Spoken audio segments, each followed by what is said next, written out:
¿Ya descansaron bien? ¿Se enfrió más la cabeza? Más o menos. Ahora empezamos a hablar del TAC. Y como ya hablamos y ya mencionamos en unas varias ocasiones, todo comienza a nivel de los receptores.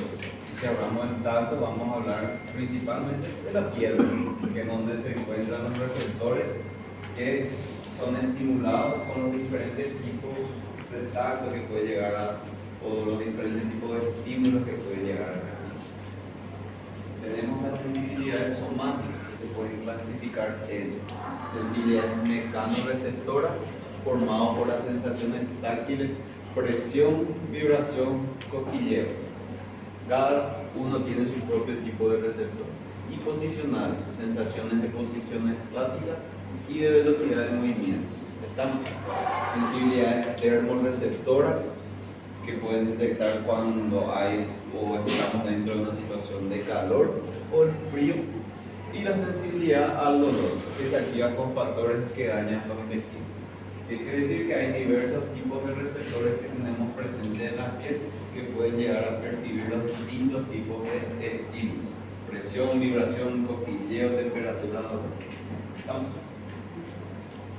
Sensibilidades somáticas mecanoreceptoras formadas por las sensaciones táctiles, presión, vibración y cosquilleo. Y también tenemos, nuestro libro solamente menciona esto de esta forma justamente. La sensibilidad exterorreceptora es la que procede de la superficie del cuerpo, la sensibilidad visceral es la que deriva de las vísceras del cuerpo, y la sensibilidad profunda es la que viene de los tejidos profundos del cuerpo. No menciona nada más respecto a eso, pero es otro tipo de clasificación. Y acá entramos y comenzamos a mencionar los receptores. Tenemos las terminaciones nerviosas libres. ¿Qué tipo de estímulos perciben esto? Justamente el cosquilleo y el picor o el picazón. ¿Picazón se dice en portugués? Cuando cose. ¿Cómo se dice cuando cose? Cose. Bueno, la cosquilla. ¿Cómo se dice? Las cosquillas y la cosella.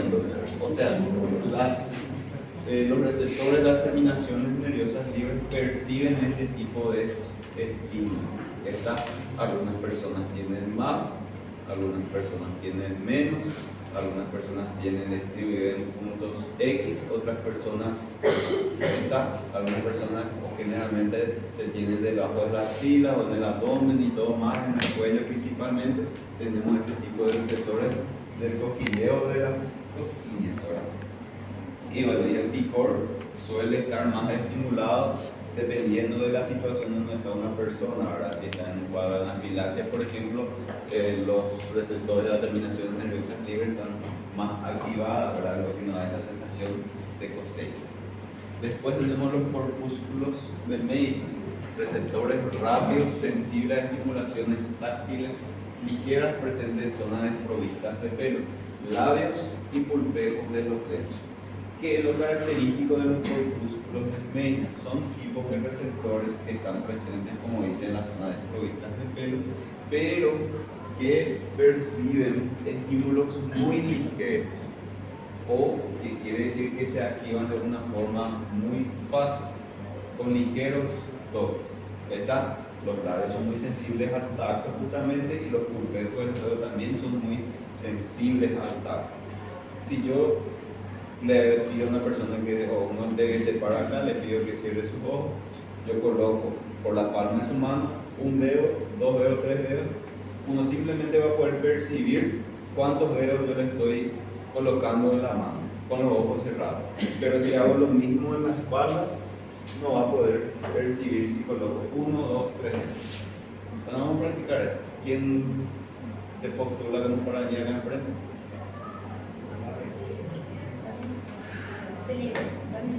Bueno,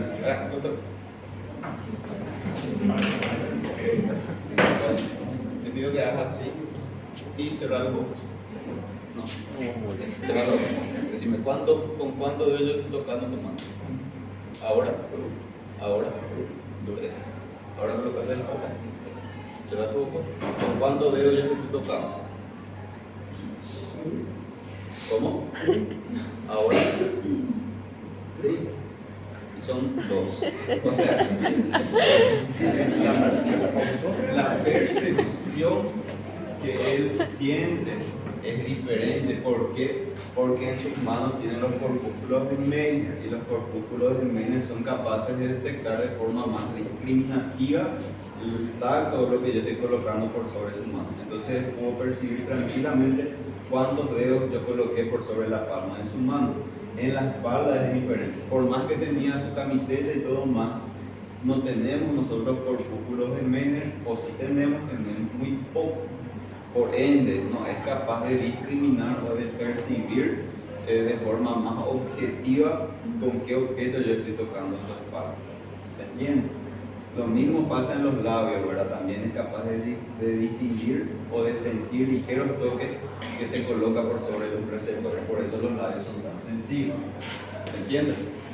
Después tenemos los discos de Merck, receptores lentos a estímulos táctiles ligeros presentes en zona desprovista de pelo. Los receptores de Merkel también son receptores que se encuentran en zona desprovista de pelo, pero son lentos, no perciben tan rápido como los corpúsculos de Meiner. Después tenemos los órganos terminales del pelo que perciben objetos situados por sobre los pelos. Justamente puede percibir eso en el caso de la ropa, ¿verdad?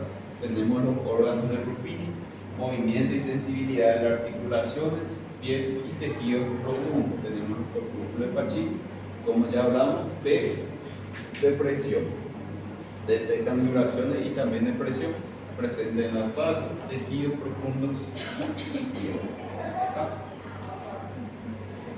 Vías sensitivas para la transmisión de señales somáticas en el sistema nervioso central. Ahora bien, ya usamos el ejemplo de los diferentes tipos de receptores que nosotros tenemos, ¿verdad? Ahora, toda esa información que es recibida por los receptores tiene que dirigirse a algún lugar, ¿verdad? ¿Hacia dónde se dirige? Se dirige al sistema nervioso central. ¿Está? Llega al sistema nervioso central las fibras aferentes o deferentes. Si yo estoy hablando de sensibilidad, estoy hablando de fibras aferentes. Estas fibras aferentes llegan primero a la médula espinal. ¿Está? Y de la médula espinal tienen que subir ya a la corteza. ¿Se entiende? Ahora bien, casi toda la información sensitiva procedente de los segmentos somáticos corporales penetra en la médula espinal a través de las raíces dorsales de los nervios braquídeos. ¿Se recuerdan cuando dibujamos, si cortamos la médula espinal por la mitad? La raíz posterior es denominada raíz sensitiva, la raíz anterior una raíz motora. Y justamente casi toda la información sensitiva procedente de los segmentos somáticos penetra en la médula espinal a través de las raíces dorsales o las raíces posteriores de los nervios braquídeos. Sin embargo, desde la médula al encéfalo, a través del sistema de la columna dorsal hemiscomedial y el sistema anterolateral. ¿De qué estoy hablando yo? Que cuando la información sensitiva llega a la médula espinal, una vez que está dentro de la médula espinal, una gran parte de la información tiene que subir al encéfalo, ¿verdad? Bueno, ¿a través de qué vía sube al encéfalo? A través de dos vías que están acá: el sistema o la vía dorsal o dorsal hemiscomedial y la vía anterolateral o el sistema anterolateral. Repito, toda la información o la mayor parte de la información que se recepciona por los receptores termina en la médula espinal, y de la médula espinal sube para arriba a través de dos vías: la vía dorsal y la vía anterolateral. ¿Está? La vía dorsal y la vía anterolateral. Ahora bien, cada uno tiene su característica. La vía dorsal o la vía dorsal hemiscomedial o el sistema de la columna dorsal hemiscomedial transmite sensaciones de tacto que requieren un alto grado de localización del estímulo, sensaciones de tacto que requieren la transmisión de una fina gradación de intensidad, sensaciones básicas como las vibratorias sensaciones que indiquen un movimiento contra la piel, sensaciones posicionales de las articulaciones, sensaciones de presión relacionadas con la finura en la estimación de su intensidad. ¿Qué quiere decir eso? ¿Qué quiere decir eso? Que el sistema de la columna dorsal hemiscomedial o la vía dorsal puede llegar a percibir justamente el tacto fino. Esta, a diferencia del anterolateral, que no puede transmitir eso. Y ahora, cuanto más específico es la señal que necesita transmitir, va a ser más lento. ¿Está? En resumen, la vía dorsal recoge y transmite información muy específica, pero más lenta. En cambio, la vía anterolateral transmite dolor, sensaciones térmicas de la temperatura, calor-frío, sensaciones de presión, un tacto grosero, capaz únicamente de una burda facultad de localización. Burda significa mal, o sea, no transmite una buena capacidad de localizar o de transmitir una información muy específica. Sensaciones de cosquilleo y picor y sensaciones sexuales.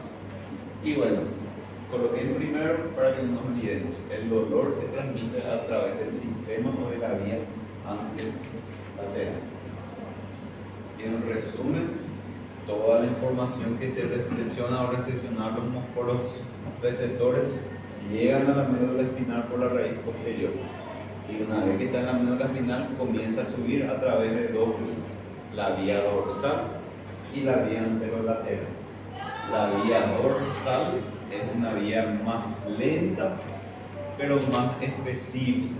Y la vía anterolateral es una vía más rápida, pero menos específica. ¿Está? Repito, toda la información aferente de los receptores que tenemos en la piel llegan a la médula espinal a través de la raíz dorsal. Una vez que llega a la médula espinal, tiene que viajar hasta la corteza allá arriba en el sistema nervioso central superior, ¿verdad? ¿A través de qué llega? A través de dos vías: la vía dorsal y la vía anterolateral. ¿Cuál es o qué es lo que le caracteriza a cada uno principalmente? La vía dorsal es más específica, pero más lenta, y la vía anterolateral es más rápida, pero menos específica. ¿Está? Bueno. Después, lo que ya estamos diciendo, por la vía dorsal se transmite información más específica, exacta, pero de forma más lenta. Por la vía anterolateral se transmite información menos específica o exacta, pero más rápida. Del receptor externo, la señal se dirige a la raíz nerviosa en la médula espinal. De la médula espinal, la señal asciende al tronco encefálico, bulbo raquídeo, protuberancia mesencéfala. O sea que el tronco encefálico se compone de bulbo, protuberancia y mesencéfalo. De abajo para arriba y de arriba para abajo, mesencéfalo, protuberancia y bulbo. Del tronco encefálico al tálamo y del tálamo a la corteza cerebral. O sea, de la médula espinal pasa al tronco encefálico, del tronco encefálico al tálamo y del tálamo a regiones de la corteza cerebral. Y acá tenemos la vía anterolateral y la vía dorsal. Al final, bueno, no podemos percibir bien anatómicamente hablando, ¿verdad? Porque son microscopías que nosotros no podemos llegar a ver, ¿verdad? Solamente por la histología sí podemos llegar a percibir los distintos tipos de neuronas, ¿verdad? Pero lo que tenemos que saber para la fisiología y lo que nos importa de esto es que la vía anterolateral es más rápida, pero menos específica. La vía dorsal es más lenta, pero más específica. Y todas esas transmiten, o las dos transmiten información sensitiva o señales aferentes. Estamos, pasan ambas, la dorsal y la anterolateral, salen de la médula, llegan al tronco encefálico, del tronco encefálico llegan al tálamo y del tálamo pasan a regiones de la corteza. Y acá justamente tenemos la corteza. ¿Está? Entre paréntesis, En el tálamo se encuentra también el control de la temperatura y también el centro del dolor, tanto físico como emocional, ¿verdad?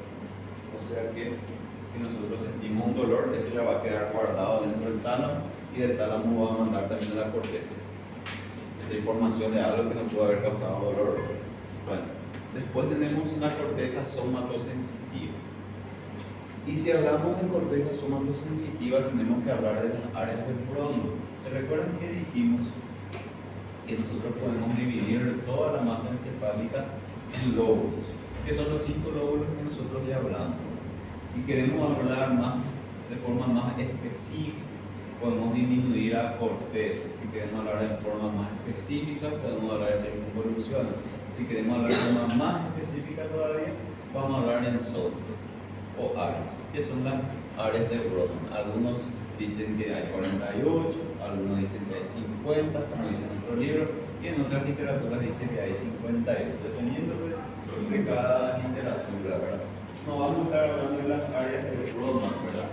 Pero lo que yo quiero que sí sepan distinguir son los lóbulos, que son los 5 principales, y de ahí depende todo, ¿verdad? Pero que la corteza somatosensitiva, cosa que también quiero que sepan. La corteza somatosensitiva es un área del cerebro justamente entre el lóbulo parietal, temporal y de la ínsula que recepciona toda la información sensitiva. Por eso corteza somatosensitiva. ¿Está? Repito, la corteza somatosensitiva es un área del cerebro que justamente recibe toda la información sensitiva o toda la información aferente que fue recepcionada por los receptores. ¿Estamos? Y bueno, y de esto ya hablamos. El lóbulo parietal funciona como recepción e interpretación de las señales somatosensitivas, tacto, dolor, temperatura. El lóbulo occipital para las señales visuales, el lóbulo temporal también las señales auditivas, el lóbulo frontal también para la corteza motora, también contracciones musculares y movimientos del cuerpo. Entonces, la corteza somatosensitiva se encuentra principalmente en el lóbulo parietal, que sería esta que está acá y esta que está acá. Área somatosensitiva 1 y área somatosensitiva 2. Estamos. Repito, toda la información que mi o su disco de Merkel percibió en su mano pueda terminar en su corteza somatosensitiva. ¿Está? Con toda la información que mis receptores de la piel recepcionaron fueron terminando en mi corteza somatosensitiva, o tipo 1, o el 1, o el 2. Y justamente, solo para no pasar de largo, frente a la corteza somatosensitiva tenemos la corteza motora. ¿Ya? De esta acá, de todo lo que se recibe, manda la información en la corteza motora, y la corteza motora, la información vuelve otra vez abajo. Y ahí hay una respuesta ya no aferente, sino una respuesta eferente ya al estímulo previo que llevó a recibir. Tenemos otra imagen justamente de la corteza somatosensitiva. Porque en nuestro libro nos muestran así unos dibujos raros del cuerpo humano, porque justamente son las áreas que tienen más predominancia, lo que se siente más durante el tacto. Y justamente acá muestra una cara en donde tiene el labio grande. ¿Y por qué tiene el labio grande? Porque la percepción táctil en los labios son muy altas en comparación con otras áreas del cuerpo. ¿Está? Después otra parte que tiene una percepción táctil alta son justamente las mejillas, alrededor del labio. Después acá tenemos justamente los dedos, acá tenemos el pulpejo de los dedos, acá tenemos la otra parte del cuerpo, acá tenemos los genitales y así sucesivamente. ¿Está? En resumen, todo va terminando en la corteza somatosensitiva de forma ordenada, ¿verdad? Como ven ahí en esa imagen. La corteza somatosensitiva está originada en columnas verticales de neuronas. Cada columna detecta un lugar sensitivo diferente en el cuerpo con una modalidad sensitiva específica. ¿Qué quiere decir eso? Tenemos las columnas neuronales dentro de la corteza somatosensitiva. Y como muestra en la imagen anterior, estaba la cara, mano, tórax y así sucesivamente una columna se encarga de cada área. Pongámosle que esta columna se encarga de los labios, esta columna se encarga del pulpejo del índice, esta columna se encarga del pulpejo del dedo del medio. Y así sucesivamente la corteza somatosensitiva va recepcionando los diferentes estímulos de las diferentes partes del cuerpo. ¿Estamos? ¿Me siguen? ¿Ya? ¿Se entiende más que la clase anterior? Sí. Y ahí por último tenemos los dermatomas. ¿Qué son los dermatomas? Todo esto está cubierto de receptores, ¿verdad? O todo nuestro cuerpo está cubierto de receptores. Ahora bien, como sabemos que está todo de forma ordenada, yo sé que mis dermatomas también se dirigen en zonas específicas. Ejemplo, acá tenemos una mano abierta y dice acá C7 y acá C8. Acá dice L3. Vamos a usar como ejemplo el L3. Yo sé que toda la información de los receptores recibidos en la región anterior y media de mi muslo derecho se direcciona a el nervio L3 que sale de mi disco intervertebral entre L3 y L4. No sé si me sigue.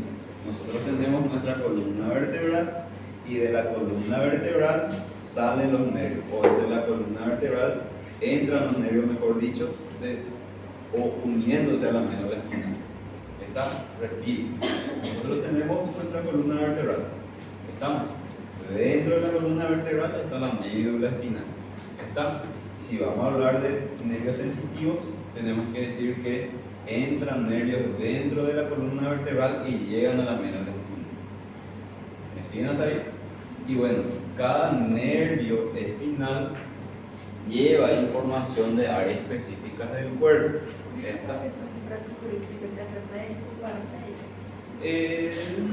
No necesariamente, pero va por ahí también. ¿Por qué? Porque si yo estoy hablando de sensibilidad, es una cosa. Por ejemplo, si yo tengo una fractura y yo voy y lesiono mi columna vertebral a nivel de mi L4, L5, yo puedo perder sensibilidad justamente por debajo de mi L4, L5. Puedo perder esta sensibilidad. Estoy hablando de sensibilidad. Pero, dependiendo del traumatismo, yo puedo llegar a tener una lesión también en los nervios eferentes también. Ahí ya entro dentro del contexto de una paraplegia en ese caso, donde el paciente se cae en silla de ruedas o así. Porque está la información sensitiva y está la información motora también. ¿Está? Y eso depende del tipo de trauma que va a tener el paciente. Y obviamente, como el trauma no respeta quién es sensitivo y quién es motor, lesiona los dos puntos. ¿Se entiende? Ahora bien, si tenemos, alguien ya tuvo acá fuego de San Antonio, así se dice en español, no sé cómo se dice en portugués, herpes zóster, fuego de San Antonio, ¿cómo se dice? San Antonio. ¿Cómo? San Antonio. No, herpes zóster, fuego que agarra así en la región del tórax, no sé cómo se dice en portugués. Catapora de salam. Bueno, lo que sí es que nosotros tenemos, ustedes ya tienen un virus en micro. El virus. Bueno, está el virus del herpes. Y el virus del herpes tenemos tipo 1, 2, 3, 4, 5, 6, 7, 8. De los cuales los más frecuentes son el tipo 1 y tipo 2. El tipo 1 son los virus presentes en la boca, son las aftas bucales y nosotros en Paraguay le decimos fuego. Pero no sé cómo se dice en portugués, pero son las aftas bucales. El fuego. ¿Cómo? Afta. Bueno, el tipo 1 es más presente en la boca, tipo 2 en los genitales, tipo 3 tiene otro tipo de sintomatología, tipo 4 así, y así sucesivamente.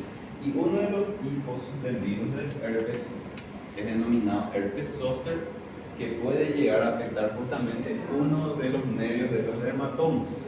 Está, por ende, si agarra una de las raíces sensitivas, causan dolor en toda la inervación donde está el dermatoma.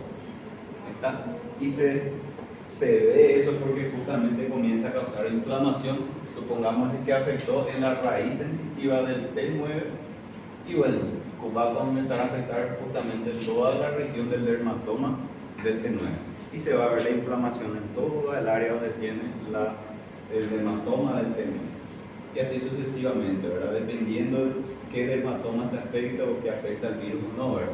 Y ahí justamente si hay una lesión que puede ser un traumatismo o no, o puede ser una lesión neoplásica o infección de estomas, puede haber una lesión sensitiva de la sensibilidad del dermatoma, ¿verdad? Entonces el paciente no va a poder llegar a sentir justamente la piel. ¿En qué casos suele ocurrir justamente en cáncer de mama? ¿Por qué? Porque hay veces que el cáncer de mama también puede afectar justamente las raíces sensitivas, entonces la paciente va a perder sensibilidad justamente de la región anterior del tórax, porque se afecta también la raíz sensitiva, dependiendo si hay metástasis o no.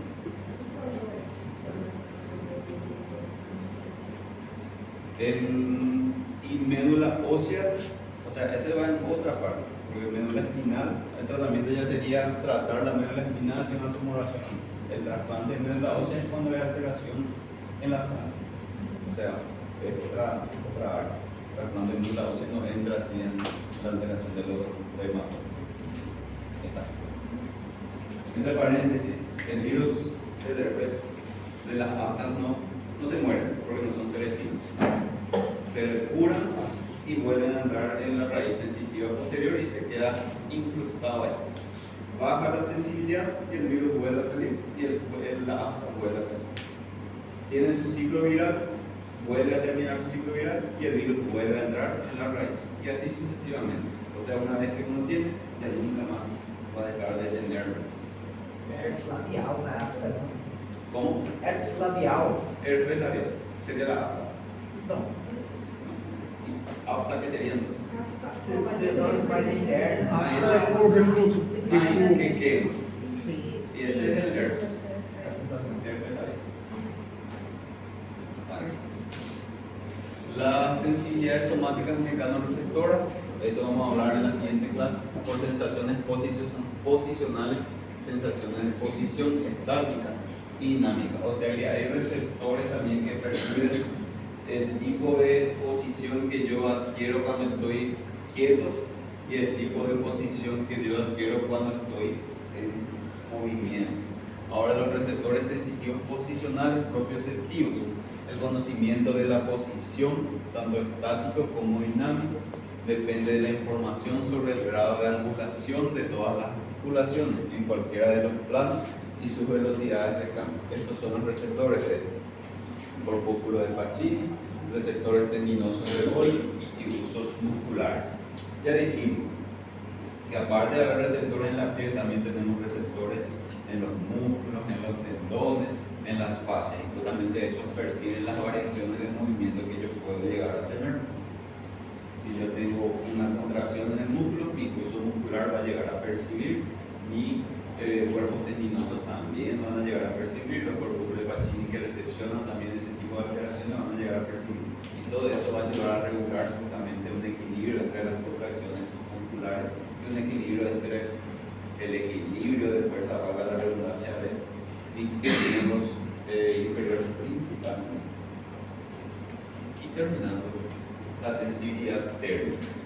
Las radiaciones térmicas se distinguen como mínimo por tres tipos de receptores sensitivos: receptores para el frío, receptores para el calor y receptores para el dolor. Está en la mayoría de las regiones corporales existen de 3 a 10 veces más puntos para el frío que para el calor. Y ahí tenemos nuestra imagen.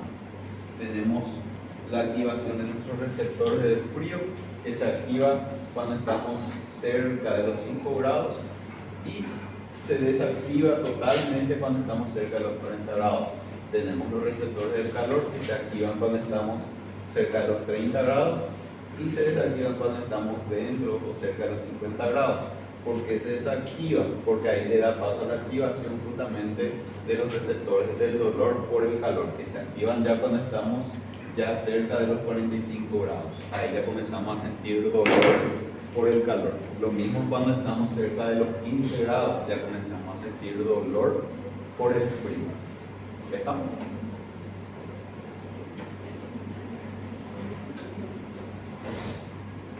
general, las señales térmicas se transmiten por vías paralelas a las que siguen las señales dolorosas. Después de ingresar a la médula espinal, pasa por el tronco encefálico y del tronco encefálico termina en el tálamo. ¿Y qué dijimos del tálamo? Que en el tálamo se encuentra el centro del dolor.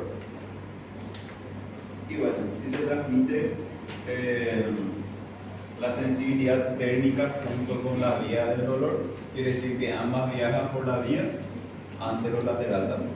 ¿Está? En resumen, toda la información sensitiva aferente que yo recibo llegan a la médula espinal y se dirigen al sistema nervioso central superior a través de dos vías: la vía anterolateral y la vía dorsal. La vía anterolateral es menos específica pero más rápida, y la vía dorsal es más específica pero más lenta. ¿Está? Y bueno, nos vemos el próximo miércoles.